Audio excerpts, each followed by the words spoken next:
Hey. Howdy, all. I'm hoping that we've gotten past our technical difficulties. Everything seemed to go fine yesterday. So much so that Eck has taken the day off, so he's put it in our wonderful hands. Russ, first of all, I have to say I went to I call it the Yes concert, even though it's fine. You can say it. Raven and Wakeman, but yeah. The Yes concert at the UB Center for the Arts last night.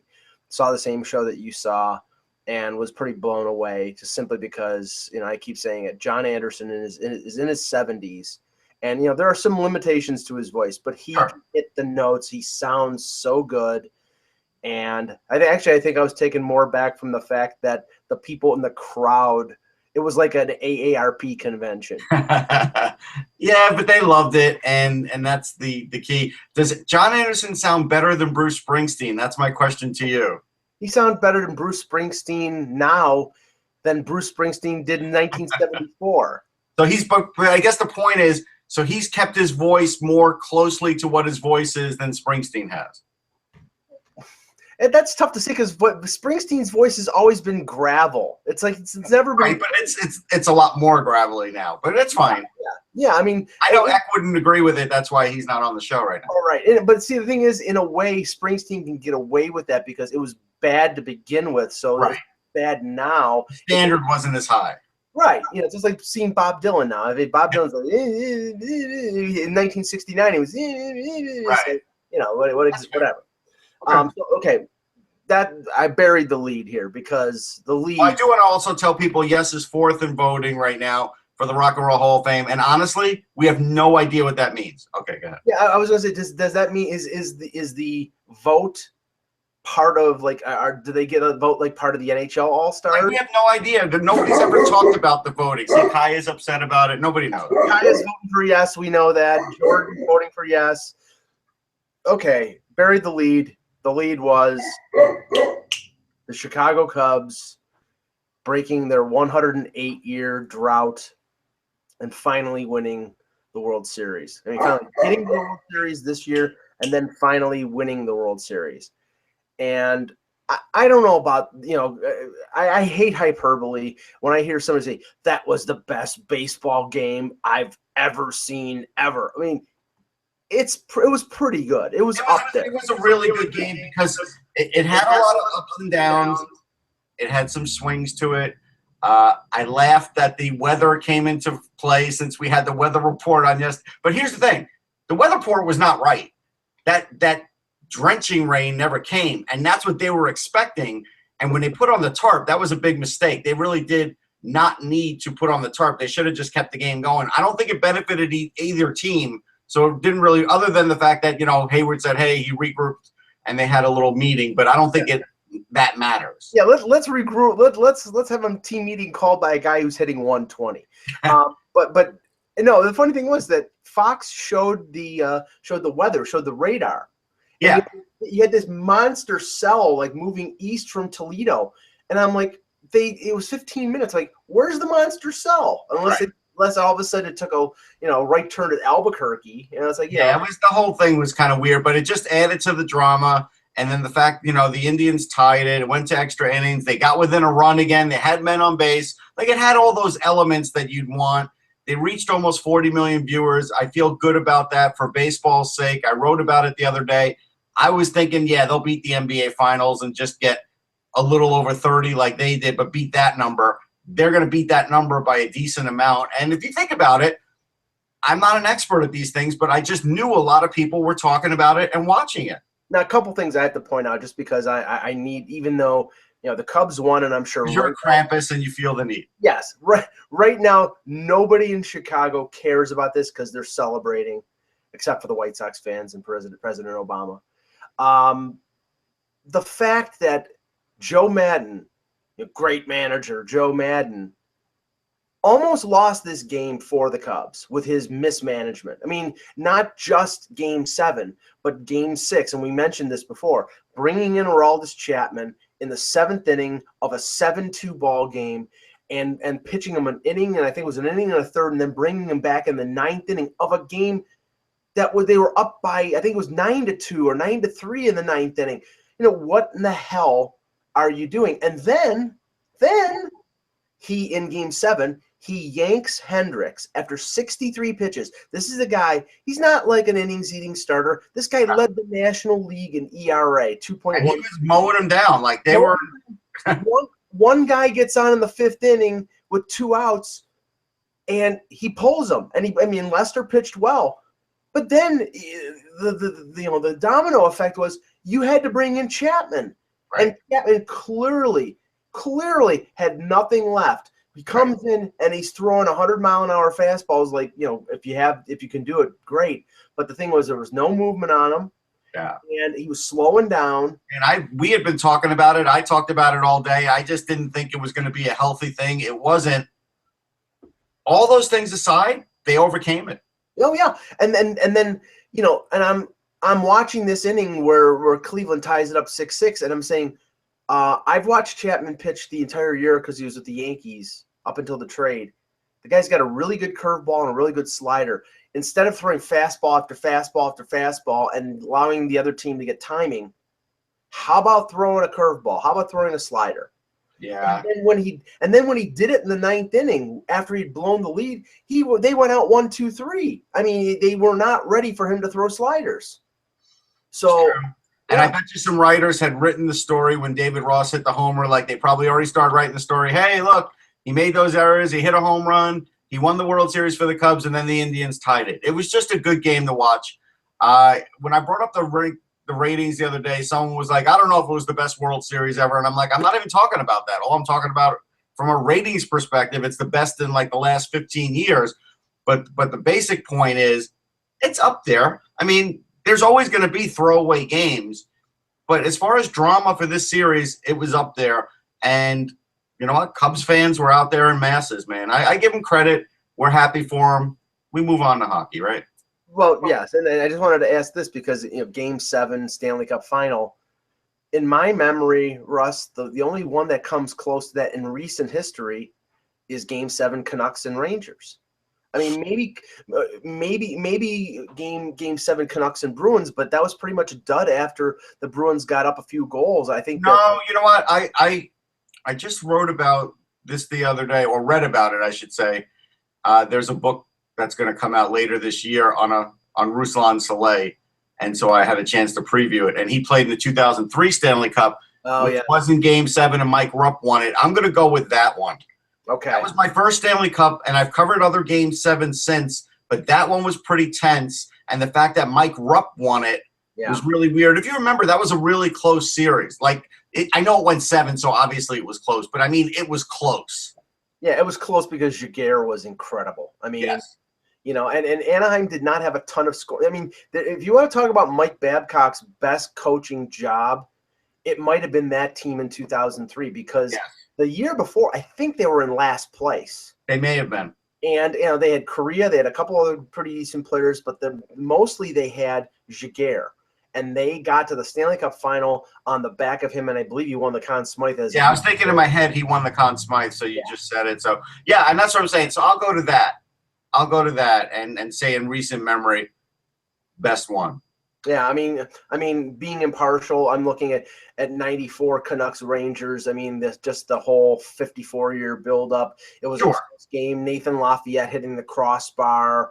I mean, all of that. It was just, and even to the very end. I mean, and the thing was, Russ, they were up 3-1, just like the Indians were, and they lost 2 games. And Game 7 back in MSG. I mean, I'm sure there were some orifices in the crowd and on the ice that were a little tight. Game 7, Tampa Calgary, I covered as well, and I did cover 3 out of the 4 home games for Tampa. The interesting thing about that one is, I felt like it was pretty great atmosphere, but it didn't seem to have the same atmosphere as New Jersey did when they won it. And maybe it was just because it was Tampa's first. I don't know, but New Jersey still seemed like it was a little bit better series, even though that Tampa one was a good series. It was. Yeah. All right. We'll start the show, even though we're going to keep all that in because it was very entertaining. In our mind, it was. In our mind. And that's all that matters. Yeah. Hello, Hockey World. Today is Thursday, November 3rd, 2016. I'm Russ Cohen from Sportsology. And I'm Michael Lagello, and this is the Hockey Buzzcast here on HockeyBuzz.com. What we're going to do today, since there were 3 games in the NHL last night, we're going to touch on some things that happened in those games. We're going to just do a little bit of a season or a season in review so far after 10 games. You get an idea going into November where teams are, whether they're on track to be a playoff team, whether they are in trouble, whether there's changes afoot, whether injuries are being a consideration. And the 10-game mark is a good time to sort of look at the 4 divisions where things stand. Now, right now, and last night, the Canadiens defeated the Canucks to go 9-0-1. Montreal Canadiens are leading the league with 19 points.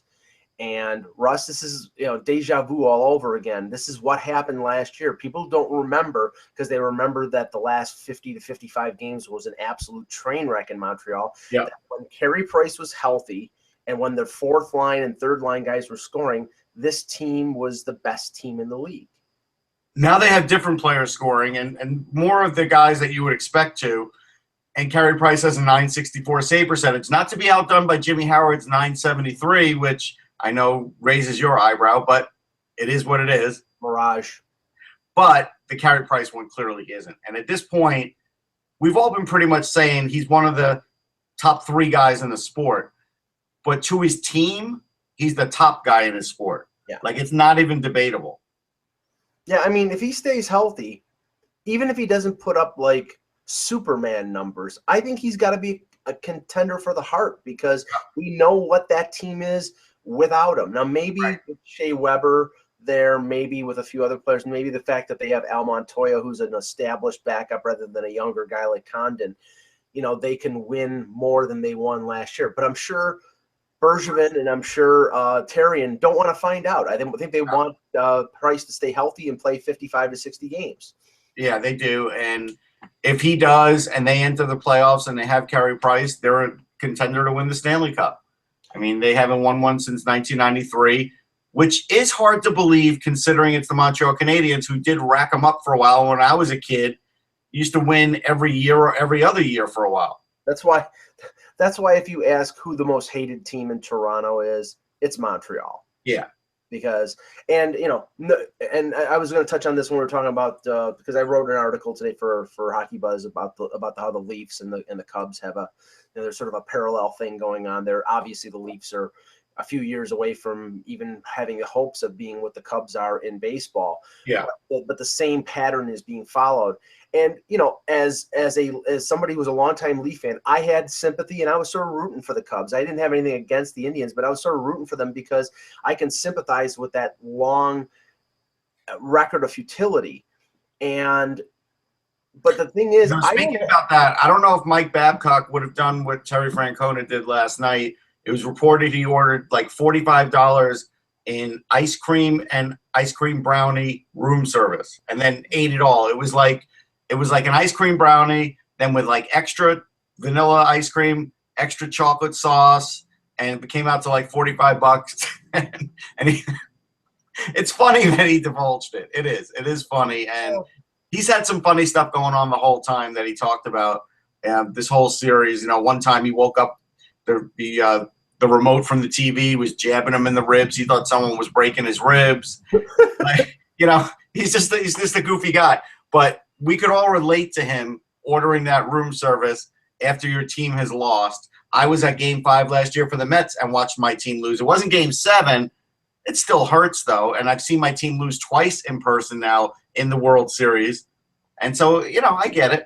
But the reason I bring that up is because I think Toronto fans and a lot of Canadian fans, there's this thing at least that is promoted on Canadian hockey coverage that when, your team is out, that, everybody roots for the remaining Canadian teams in the playoffs. And that posted something about like 5 of 7 Canadian teams. Because it's the good thing to do. Yeah, and you know what? Screw that. I'm a Maple Leaf fan, and if the Habs are the only team in there, I want them to go down big time. I want the first team to win the Stanley Cup. The Canadians were the last one to win in 1993. I want the next one to be the Maple Leafs. I don't want the Winnipeg Jets or the Edmonton Oilers to be. It's funny. I've watched my teams lose so much that when they lose to the eventual Stanley Cup winner, it doesn't make me feel good. I don't care. I don't like saying, but we lost to the best. It doesn't make me feel any better, so I don't go that route anymore. I may have done that like 25 years ago, but I definitely don't do it now. I mean, would Blue Jays fans feel any better today that they lost to the Indians if the Indians had won last night? No, they lost. Right. So what the hell is the point? Anyway, let's get back to the Atlantic Division. The next two teams in the standings in the Atlantic are surprising because one of them I picked to miss the playoffs, and the other one I picked to have the worst record in the division. Right now, Detroit's 6-4-1, 13 points. Ottawa's 6-3-0 with 12 points. And I have to bring up Craig Anderson is taking a leave of absence from the team, which is understandable with what was revealed earlier this week about his wife. Yeah. Mike Condon, who was acquired from Pittsburgh, is starting tonight. And I would assume that it's going to be Condon and, I know Hammond's also Condon and probably Dredger yeah. for the next couple weeks until, maybe until tests get done or whatever. Or as long as it needs to be that Anderson needs to be with his wife, then I'm sure they're understanding about that. But I think that's the reason they brought Mike Condon in. But it's surprising, Russ, that they're 6-3 and that the Red Wings are 6-4-1. Yeah, it is surprising. The Red Wings, I just watched yesterday, and the Flyers had yet another comeback win, which is just crazy how they're doing it. The Red Wings did something that was sort of like a rookie mistake in the 3-on-3.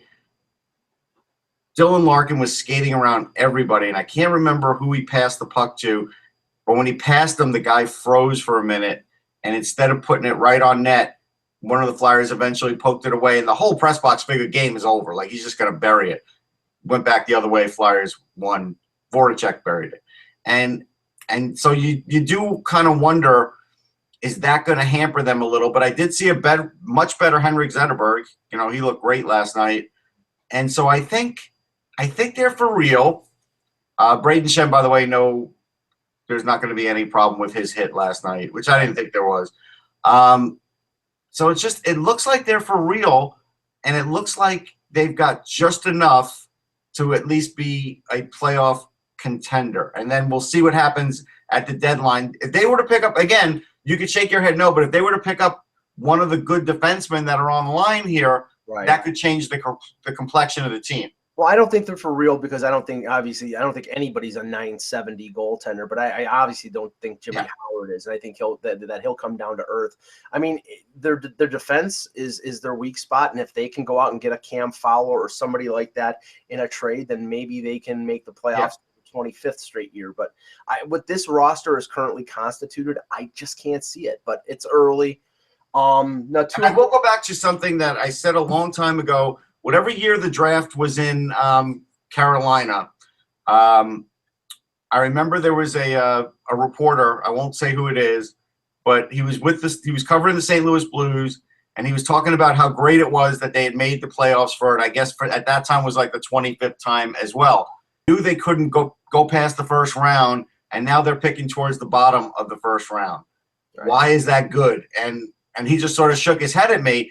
But that's the way I feel now. It's like, making the playoffs that many years in a row is an accomplishment, but sometimes it's a bad thing too because it has eroded away their system because they haven't had first-round draft picks. They've traded some of them, and so it does hurt them. I mean, there's no way around it. That's the you got to be in it to win it mentality, and I don't buy that because I think honestly, the game's different now. Yeah, things are different now, and the only way that you can get franchise cornerstones is by drafting in the top 5 or maybe in the top 10.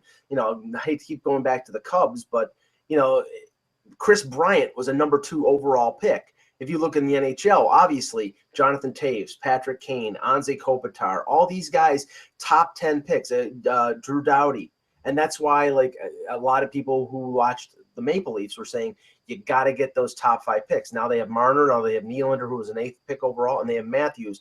Those are your building blocks. And I think, honestly, most Leaf fans are looking at this team and saying, well, we don't think they're going to make the playoffs, so you may as well finish in the bottom 5, be entertaining, give us some hope, but give us another top 5 pick that we can get another defenseman or another potential cornerstone, and that's more beneficial than finishing just out of the playoffs. So yeah.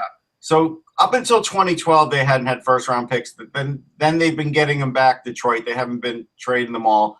And they've gotten some decent players, Dennis Cholowski, Svechnikov, Dylan Larkin, and so Anthony Mantha. But for all the years that they didn't have first-round picks, they had to find guys second, third, fourth, fifth round. That's hard to do. And so I think just to make the playoffs isn't good enough. So I'm in agreement with you. They've got to really look like that team, and the only way they're going to look like that team is to get a defenseman. And remember, they traded a first-round pick this year to get rid of Datsuk's salary, and that ended up being Jacob Chikrin. Not to say that the Red Wings would have taken him, but he would have stepped in their lineup, just like he stepped into Arizona's lineup probably. Yes.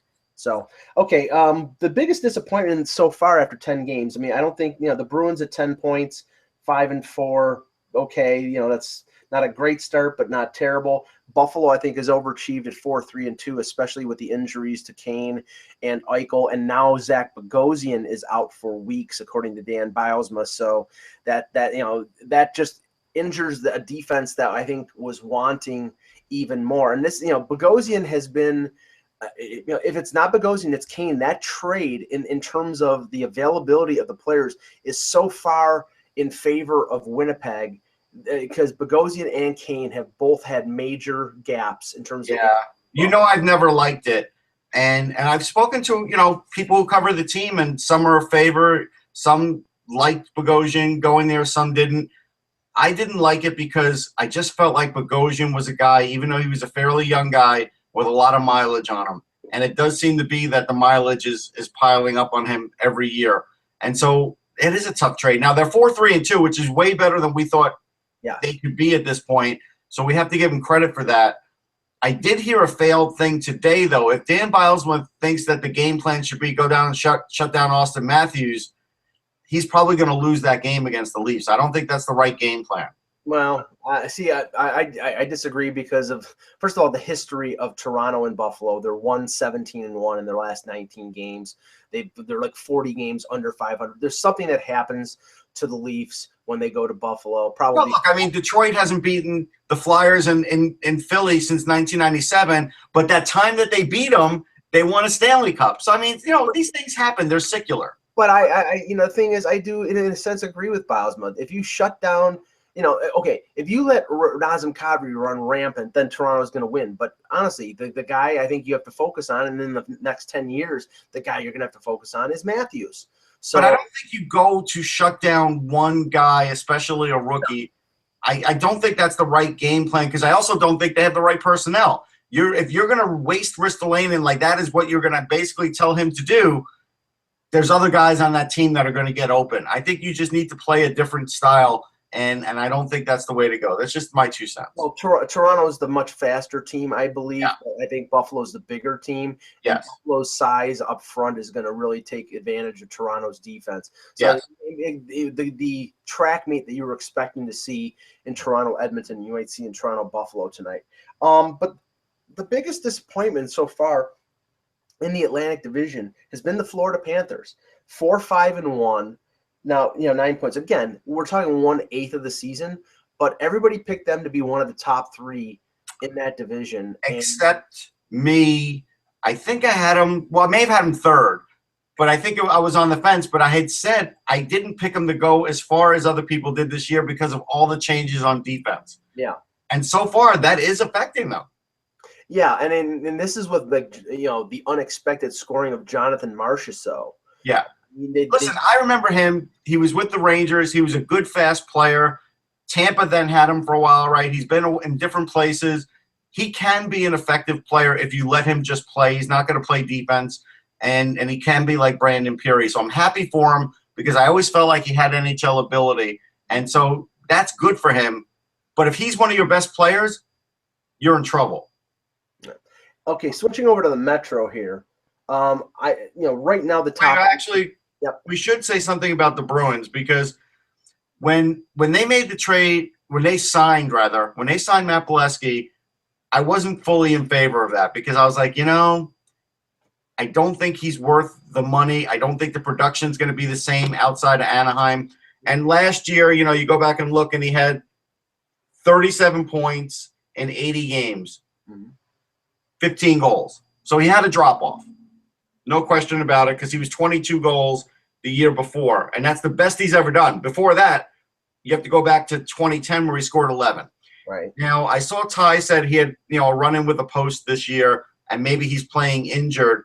But right now this year, he's played 9 games. He has no points, and he's a -7. Now, this is a guy they gave a fairly big free agent contract to. Well, not as big as everybody thought he was going to get. No. He's making under $4 million, and everybody thought he was going to make over $5 million. Sure, but again, I just pointed out how unproven he really is. Yes. And I think the problem contract. I think the problem with the Bruins is the fact that now they Backus is out, which we predicted. I mean, not to say, look, I'm not saying, hey, I predicted David Backus would get injured. No, I predicted that he's a guy that's in and out of the lineup. Right. Backus was in the lineup when Bergeron was out. Now Bergeron's back in and Backus is out.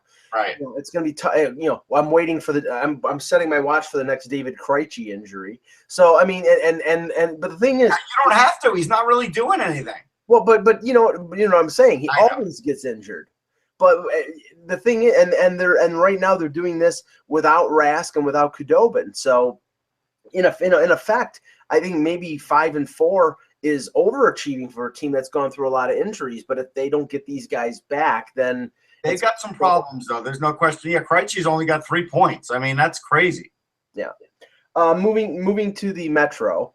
The top 3 teams in the Metro were the ones that I picked to be the top 3, and I think probably most people picked. I think most of us did, actually. Yeah, in Pittsburgh, the Rangers, and the Caps. They're all within 1 point of each other, 15. I don't think anybody wavered from that. I think we were all the same on that. One person took the Islanders. Okay. Can't remember who it was, but probably Dan. But I'll say this: right now the Rangers have been the one.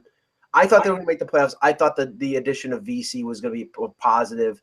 Yeah, we all thought it would be a help. We all thought they would be a playoff team, but we also thought that they could be like a bubble playoff team, and they still could be. The signs are that they're not. I mean, they're getting production. Their defense is playing well, and Lundqvist is carrying the play that he made. The level of play that he had at the World Cup into the season. He just got his 60th career shutout. He's now past Evgeny Nabokov, which is a big deal. And now it looks like, he's revitalized. So and it's not like he really fell off that much, right? He just had a bad year last year for him. Again, he only judged – the Lundqvist haters only seem to judge Lundqvist against himself, not against anybody else in the league. It's one of those things. But he's done well. VC's done well. The speed has been there. Brady Shea's been, a real eye-opener like we all thought he would be. He's been really good. And Kevin Hayes, we didn't know he was going to lose all this body fat and 21 pounds. We didn't know that. And so he does look better, too, to start. It's still only 10 games. Right. But Pittsburgh, I think Pittsburgh's the story still because the Rangers are a +18. We know why they're winning. Pittsburgh's a +2. I mean, yeah, but you know what? They're 7-2 goal differential. They're 7-2-1, and most of that without Crosby, and all of it without Matt Murray. So they can be forgiven. And honestly, you expect the Stanley Cup hangover from them, and you're not seeing it right now. So right now, I think that's an achievement for them to come out that well early in the season. Now, the wild card teams right now, if the season ended today, which of course it wouldn't, it's 10 games, is Tampa Bay. And Philadelphia. Now, Tampa Bay, they're Tampa Bay. We think they're going to be in the mix for the division lead. They have 12 points. They're 7 points behind Montreal, but I think eventually Montreal. I guess before we even get into that, we should say Matt Murray did get his first win, and he stopped 33 shots. Now what do? They keep both goaltenders. No, they're going to keep both, but is Murray back to being number one? I think they're going to rotate them. I think, if first of all, you have to figure that they're going to trade Fleury, because do you think that they're going to risk Fleury saying, I'm not going to waive my no-move clause, and then having to expose Matt Murray in expansion? Because no, I think they're going to have a pretty good idea. Otherwise, he'll get traded. Right. And the thing is now, he can, I'm sure he'll have some input about where he would want to go. Otherwise, Sure. he wouldn't waive the no-move clause. And there is a lot of talk recently about Dallas re-looking at their goaltending situation. But they'll still be spending like $12-13 million on goalies. Right. Yes, but at least they'll be getting good goaltending out of somebody. I mean, that's the thing. You're spending $10 million right now on two goaltenders who don't show up. That's the problem. So, okay. Tampa, I think, is a pretty complete team. They're going to make the playoffs. I think they'll be in the top 3 in that division. They are going to make the playoffs. I don't know if they are where they were last year. That's the question. And Jonathan Drouin was injured. You don't know the significance of that injury. But it was his fault. Right. Right. He's short. He's short. He's got to be taller. He must be taller. So if he was taller, this wouldn't have happened. Right. So blame his parents. That's who's at fault for. We need to suspend his parents. Yes. Because he wasn't tall enough. His mother should have dated a taller guy. Yeah. Okay. So anyway, Philadelphia is 5-5-1 with 11 points. They're the other wild card team along with the Lightning. Russ, you saw the game last night. Right now it seems to be Mason one game, Neuwirth the other. You really don't know who the goalie is, and Neuwirth early on in that game looked terrible, for a lack of a better word. But then he regrouped together, and he pulled out a win. The team pulled out a win. Claude Giroux knows that this team is very good at banding together, and when the chips are down, they seem to come through. All those things are great. Their defense still has some hiccups. There's no question about it. The pairings aren't set. They're not even close to set. The Andrew McDonald, Shane Gostisbehere pairing is weird. I think that's going to change soon when Michael Del Zotto's back. So I think it's a good record. I heard Brian Lawton say something on NHL Network that I was a little surprised about. He said yesterday that, look, you're paying Claude Giroux, $8 million. You're paying, Jacob Voracek 8.25, whatever. You're expecting to go deep into the playoffs with this team. And I'm thinking, how could he expect that? They weren't expected to make it last year. This is the problem when you are rebuilding and you're ahead of schedule, but there's always that time where you could slip back. Right. Nobody's going to be shocked that they slip back, but when you have the national media saying that, oh, no, they should go far because you're paying these stars, that's not necessarily what's going to happen here. Russ, Philadelphia is the Calgary of 2016. It could be. Yeah, because they made the playoffs late in the season. They have a bunch of promising youngsters, Gostisbehere, Shen, just like Calgary did with Monahan and Goudreau. And then they took that step back.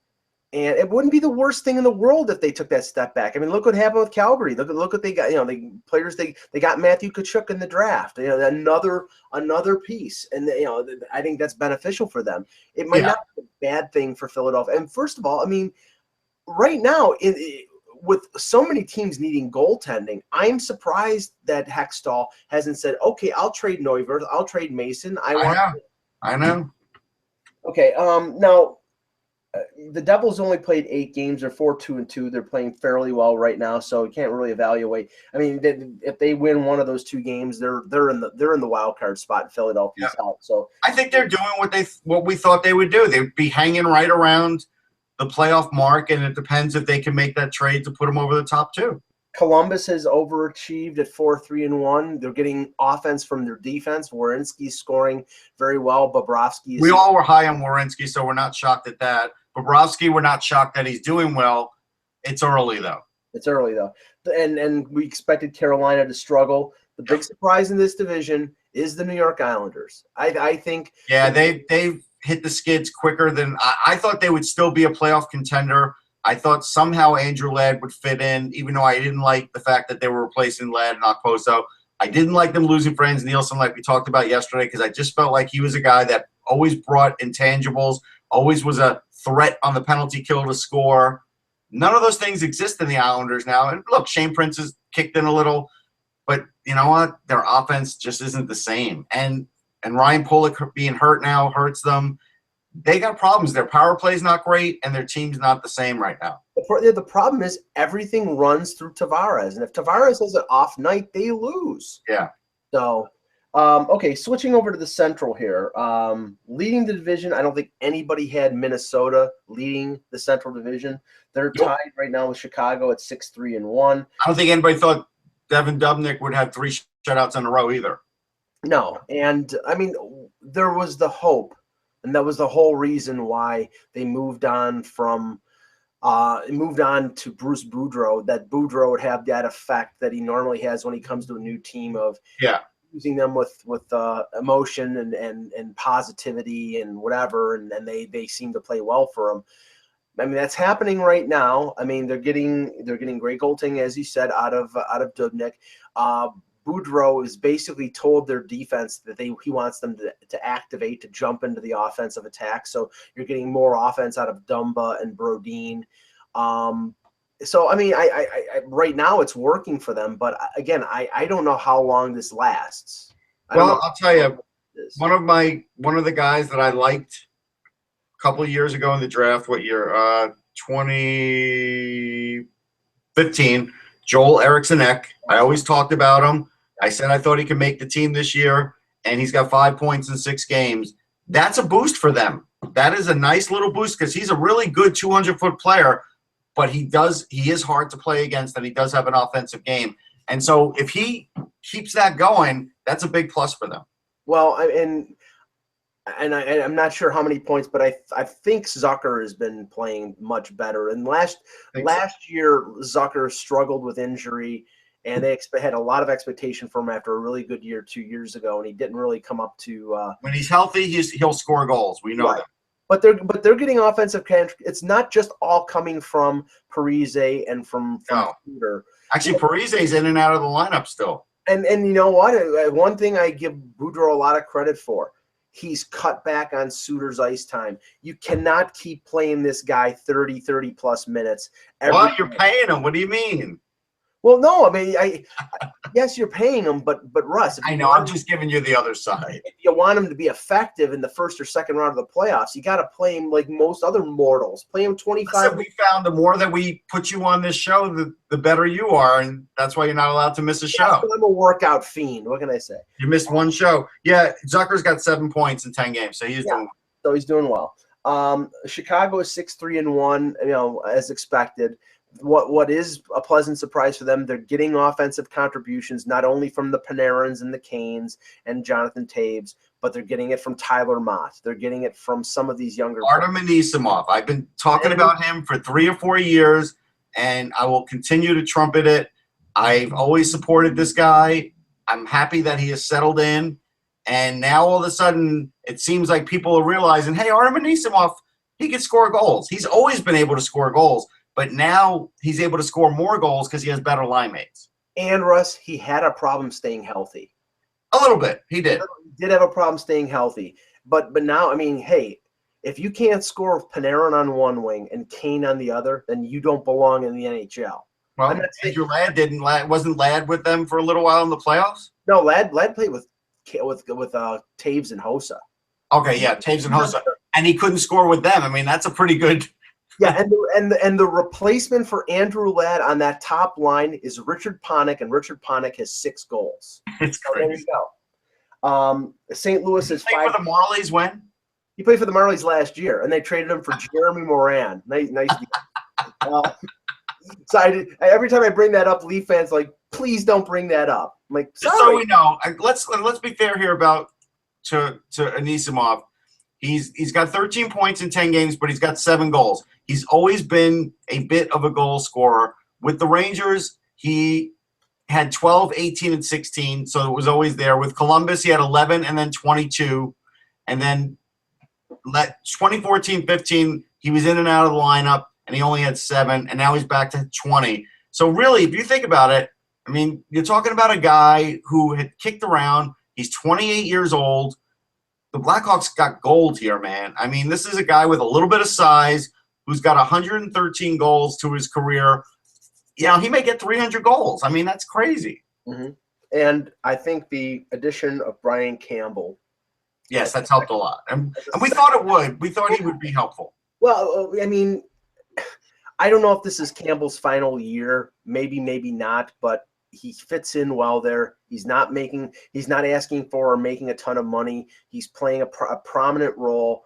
I mean, this is perfect for the Hawks because, with all the big contracts that they have, if they're getting a performance out of Campbell right now that probably would be the equivalent of a $4 to $4.5 million defenseman. I think he's making. He's 37. I could see him coming back another year. Yeah, exactly. Okay, St. Louis is 5-3-2, but as we've discussed many a time, goaltending is an issue with that team. If it's not Brian Elliott, who's now gone to Calgary, now it's Jake Allen. We've talked about Binnington and maybe them giving him an opportunity, but it seems that Allen is the guy. Hitchcock's not going to do it. He's just not going to do it. Yeah, I like their forward depth. I love Tarasenko. He's a really talented player. I think their defense is one of the best in the NHL, but it comes down to that team to having the goalie that can make the stop at the right time, and they have not had that. I mean, last year they got to the conference final, but I still think that goaltending is their problem. They're not going to get far if they don't address it. But maybe I'm wrong. I mean, here's the thing about Binnington. So he's played around 120 games in his professional career, right around that mark, 120 something. Right now, this year, he has a 227 goals against with a 929 save percentage. I mean, he's a very good goalie. He's 23 years old. He's got to get his shot, or he's going to end up somewhere else. Russ, there's going to be about there are 2, 3, maybe 4 goaltenders who are stuck behind other goalies in organizations that are going to be the young goalie that Las Vegas gives a significant time to. It's either going to be a Binnington or a Wedgwood or a Tristan Jarry or an Eric Comrie. I mean, these guys, if they're available, some of them can be protected.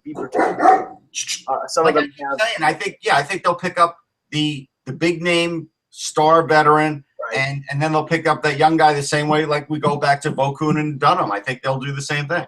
Yeah. Okay. In that division, Colorado's 4-4. Apparently playing more of a defensive mindset, which is strange under Jared Bednar. Now the thing is, they're playing a more defensive mindset, and they don't have a defense. I mean, their defense is not as below average. So maybe that's the limitation that they have. Russ, is the fact that they have Eric Johnson, they have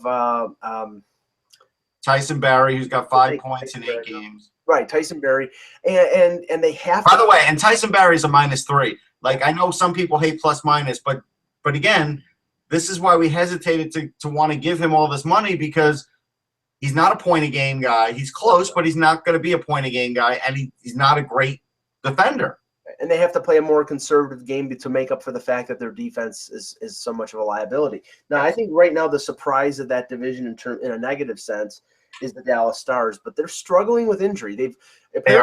Apparently Ales Hemsky got hurt in the World Cup. He is done for the year, 5 to 6 months after having hip surgery. Sagan got hurt. Ben had surgery before the World Cup, so he was out. Yeah. But there's injuries to their top players.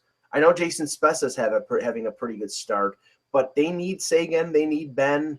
They do. All 8 cylinders, or otherwise they're in trouble. The minute there's a defensive injury, though, Julius Honk will be brought up, and I think he could actually add more to their offense. I think they need that. They don't, Klingberg, I'm not sure what he's doing this year. By the way, Duchesne's a point a game this year, which, again, he continues to really not get any press in this league whatsoever. He really doesn't. He's a tremendous player, and he gets very little press. John Klingberg, let's see. What is he up to right now? I thought he had like 4 points. 4 points and a -3. I mean, that's struggling for him. I mean, there's expectations have been raised now offensively since he had 58 points last year. And as we said earlier, I mean, their goaltending has long been an issue, and probably what kept them from getting to the conference final last year. And I don't see a great deal of improvement from either Lettinen or Niemi. So that's another thing that Jim Nill may have to address. But, do they address that by trading a young guy? But like trading a Honka, trading a Lindell? I mean, I don't know. They might have to, if you look under like Sports Illustrated has some power rankings for NHL goalies, and Carolina's last, and Dallas is 29th. Yep. And Arizona's 28th. Winnipeg at 4-6 is not a surprise. A lot of young players. Line A looks really good. Goaltending. Hellebuck is a young goaltender. It's going to take him some time to get acclimated to the league. Defense, even though, they have big guys on defense in Byfuglien and Myers. Doesn't mean, especially Byfuglien, doesn't mean he's good defensively, because he's not. He's an offensive. I think I'm missing a defenseman, but I can't remember. Some guy who was drafted a few years ago. He's 22. He's a restricted free agent. I don't know. I can't place the name. Okay. Hellebuck's got a .914 save percentage, so it's not his fault. I've seen him give up a couple bad goals, but I think he's doing all right. Switching over to the Pacific, I think I'm surprised that Edmonton's 7-2-1. I mean, I know McDavid is godlike. I know he's one of the best players in the game at 19. I saw him in person on Tuesday. He was shut down by Nazem Kadri. I mean, he still played well. He still was on the ice, I think, 24 minutes, but it is possible to stop Connor McDavid. It may not be possible a few years from now when he puts on a few more pounds and he's back a little more. But I think the key to that team having success, I mean, Talbot's playing out of his mind right now. Their defense, Darnell Nurse had a great game in Toronto. They're getting competent performances out of Larson and Clefbaum, and they're a +9 differential, which is a big bonus for them. We'll see if they can keep that up. To me, that's going to be the part that I'm not sure is sustainable, but we'll see. But I see. My thing is, I think they're putting all their eggs in one basket. They put the one line together of Lucic, McDavid, and Eberle, and that's a tough line to stop. But if you can, right now Nugent Hopkins is not scoring. Puljujarvi is 18 years old. Draisaitl is a very good player, but I think they need to get Draisaitl going. And I agreed with your assessment, putting him on the top line. Eberle could score with anybody. I think the goal for them should be, now that we've gotten off to this start, let's have two really great lines that no one can really stop. That would be, to me, I would want to build that. Now, the funny thing is, the Pacific for a while has been considered this great division, and if you look right now, I mean, San Jose is in second place with a 6-4 record. Right. To me, they have a little bit of a Stanley Cup hangover. I mean, they're not playing badly, they're not playing great. Right. I still think that the age is going to catch up to that team. You got to remember that Thornton and Marlowe are in their mid to late 30s. So at a certain point, they're going to run out of gas. Yeah. But I mean, they're surviving and they're in second place right now. Anaheim, who got off to a horrific start, they're 4-5-2. They have 10 points. They're in third place. So, like I said, I'm rooting for Randy Carlyle. I want to see him win in Anaheim because I think he wasn't at fault in Toronto. I mean, they just need to be able to score. Like, that is their problem. Yes, and their attempts. This is the thing. Their attempts at finding like hidden gems out there, trying to sign somebody who would come in and play with Getzlaf and Perry or play with Kessler. They went out and signed Mason Raymond. Mason Raymond already has had his contract. They terminated the contract. So either doesn't have it anymore or he's going to go play over in Europe or something of that nature. But, that's the thing. He had speed, and there was once upon a time where he could get by some players, but that time is gone. And they brought back Emerson Edom, and then he's now in the American Hockey League. So they're grasping at straws. And the thing is, they've signed Lindholm. Now they have all these defensemen under contract, but still the problem is scoring. And at some point, maybe not this year. Maybe they're going to wait until the market is at an optimum spot. But at one point, they're going to need to trade one of those defensemen to get some scoring help. And if they've got a three-way tie for their scoring lead with 4 goals, which clearly is not enough. One of those 3 guys is Cam Fowler. And that's why you can't just rush to judgment to trade him, because now if you trade him, I better get somebody that's scoring in return. Otherwise, I got a problem. And they have salary cap considerations, so they have to trade if they're going to trade a defenseman, they have to trade one that has a cap hit. Otherwise, Getzlaf has 9 points, but 1 goal.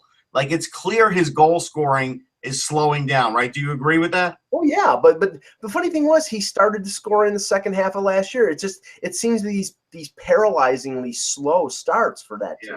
Yeah. So Anaheim has 10 points, and then right now the both wild cards are in the Pacific. Vancouver, who lost to Montreal yesterday, and the Calgary Flames, both are under 500. Vancouver 4-5-1, Calgary 4-6-1. Wow.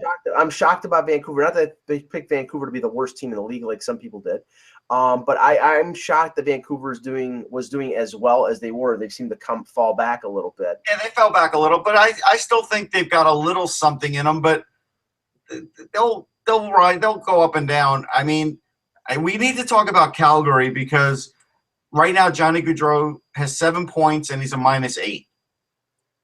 This is a terrible start for him. Yeah. And we have to be fair because we all like Johnny, and I like him a lot. But we have to be fair and honest when he's not doing well, and he's not doing well. I mean, is this the product of? I mean, we don't know whether. I mean, I'm sure he was skating during his hold, and it's technically wasn't a holdout, but no. But he's got 2 goals. Yeah. If I project out how many goals he'll get this year, what are we 1/8? I mean, he's on pace for 16 goals this year. What does Dougie Hamilton have right now? Because I've seen only a couple games of Calgary, but I keep looking at that signing, and you look at the salary structure of the Flames, and you've got Giordano making, I think, over 6. You got Brody making like between, I think it's 4.5. Yeah, he's got 6 points. He's doing fine. So okay, at least Hamilton is scoring. If he was not scoring, then I would say that's a concern because he did not have a good year last year. No, but he's got size and he's a good puck mover. Like that, those are things that if you're not a point a game guy, which he's not, those are good things. And he's a top 2 pairing D guy in the league. I mean, I think it was worth it. I still think that was a great trade for them. But again, the problem with this team, Russ, is I think they did not adequately address the goaltending spot. No, they didn't. They did what they thought would be an upgrade. And was it a little bit? Is it enough? No. It was what it was it was a patchwork. Right. It was patchwork addressing of they got Elliott for a 2nd-round pick, which is a low enough cost. He's an unrestricted free agent at the end of the year, and if he doesn't work out, then you move on. I think the thought was, look, we got Giordano back. We really do have a talented blue line, like you said, with Brody and Hamilton and such. And now we got a little better goalie. And so, yeah, right now, today, as a result, they're in that last wild card spot. But also, as a result, they're below 500, and they're 2-4-0 on home and 2-2-1 away, and 4-5-1 in their last 10. So clearly, they still need something else. No. I don't think they're as hard to play against. I still think that's a problem too. Yeah, and they thought that. I'm not asking for truculence. Listen, no. Brian Burke, if you're watching, I'm not talking about truculence. They thought that they were going to get that out of a guy like Troy Brouwer, but you need more than one guy. You need your star players to play with that kind of sandpaper. Right. And that's the problem. Now, let's see what did Brouwer get? He got 4.5. Is he around the $5 million mark? 4.5, I think. 4.5. So he's at 4.5. So for 4.5, you've got 6 points. I mean, that's not terrible. No, that's about what you're going to get out of Troy Brouwer. Right, but okay, that's scoring. I mean, I think they got him to be the veteran leader and also be the professional disturber. And I think you need more than just one guy. Now, the 2 disappointments in the West right now. One from the Central, one from the Pacific. We'll take the one from the Central first because we sort of skipped over them. And that's ex-favorite, the Nashville Predators. Right. I mean, right now, 3-5-1 in 9 games, -5 goal differential. That is a bitter disappointment. That's a bitter disappointment, especially, I mean, I don't think PK Subban has played badly. No. I don't think he's at fault for this. I think this is more symptomatic of, Ryan Johansson has not played well, and Pekka Rinne is getting old. And Pekka Rinne is starting to wear down a little. There's no question about it. You and I have addressed it. Eck has been sort of in denial. In denial. That's a good word for it. But here's the thing. So we look at scoring. Now, Philip Forsberg doesn't have a goal, but he's got 7 points in 9 games. That's fine. Johansson has 6 points in 9 games. Again, not really a problem. Mike Fisher's got 5 points in 8 games. Ribeiro's got 5 in 8. Subban's got 5 in 9. I mean, really, they're just not. I mean, they're not getting enough goals, and they're not stopping the puck enough. That's what it's boiled down to. What's James Neal got? James Neal has 1 goal and he's got 4 points. That's bad. That's not good, and especially because he was one of their leading scorers last year, so he's gotten off to a slow start. Him getting off to a slow start, Matt Carl, 1 point. They're not scoring enough goals and they're not stopping enough. I mean, I do think that that's their biggest problem. But let's see. I mean, let's look at Pekka Rinne real quick. While you're looking that up, the other team that we were talking about in the Pacific is, of course, the LA Kings. The LA Kings are 4-6 right now in 10 games, 8 points. Biggest thing that stands out here, Russ, minus 10 goal differential, worst in the NHL. I mean, yeah, they got a problem. Yeah, and tied with Vancouver for the worst in the NHL. And it's not only the fact that they don't have Quick, it's that they can't score either. Right. I mean, they can't score, and Gabrick not being there doesn't help. But I thought, and Toffoli's doing okay, but guys like Pearson, who you thought maybe would give a little more, doesn't have a lot more to give. Jeff Carter's not lighting up the world. Here's Pekka Rinne's last 5 games. Mm-hmm. 4 goals, 4 goals, 3 goals, 3 goals, 1 goal. That's not good for Pekka Rinne. That's a problem. I mean, does that mean? I mean, Shea Weber covered up a lot of. He did cover up some ills in the defensive zone. There's no way of denying that. How good is Roman Josi now? Well, that's the thing. I mean, now nobody's going to talk about Roman Josi ever again for the Norris Trophy, and it would drive me crazy the last couple of years. But you do have to look at it objectively and say he is playing with Shea Weber. Yeah, Jeff Carter has 2 goals in 10 games. That's not good enough. And I know that I know somebody's going to snap at me for this, but every time I see like a one defensive guy who is lauded for being great, and then somebody else goes away and he's exposed for being, maybe. Here's the thing: he's got 2 goals, he's got 6 points. He is a good defenseman. He's also a -6. Right, and the thing is like, remember Chris Pronger with Matt Carl? Yep. Matt Carl was great when he played with Chris Pronger. Absolutely, he got a contract out of it. When Matt Carl went away from Chris Pronger, you found out that he was Matt Carl. Right. And I think Yossi's better than that, but I get your point. I do too, but I think the fact that he had Weber playing with him in a lot of instances, bless you, in a lot of instances. Just for those kids out there, when you put up the vampire wing, it prevents the spreading. So go ahead. That works. That's like a coach's corner kind of thing. Thank you. Did you learn that in the GTA or in the OHL? Okay. But the point is that Weber covered up some of the flaws or shortcomings in Yossi's game, and that once he's playing, not with Weber, then that he's going to be exposed a little bit. He's still a very good defenseman. I'd still take him on any one of my teams anytime, but they have a good coach. We all like Peter Laviolette, and so he's always capable of bringing a team back from not starting off great. I mean, look, he did get axed that 1 year really early from Philly, but clearly it's not him. It's not like he's not doing a good job. Right now this year, Kevin Fiala's gotten his chance. He's got 2 goals in 8 games. He's only 20, so, we can't cast stones at him. But it's possible that they'll get a little more production out of him as the season goes on. I'm glad that they're giving him his chance because he can score some goals. Well, okay. I think we covered enough for the day. We covered the whole league. Like, I'm tired, man. Yeah, I am. I'm worn out, and I have to go to cover the Leafs and the Sabres tonight in Buffalo, which means that I'll be covering a Maple Leafs loss in Buffalo. So we'll commiserate. Why do you say that? Excuse me, when they've lost 17 of 19? It's the Austin Matthews era. Things are going to change. Positivity. Okay, I'll go with that. And I'll text you when they're down 6-1 in the third tonight. Thank you. Okay. Okay, for Russ Cohen, I'm Michael Agello. Thanks for watching. And remember, without the buzz, it's just hockey.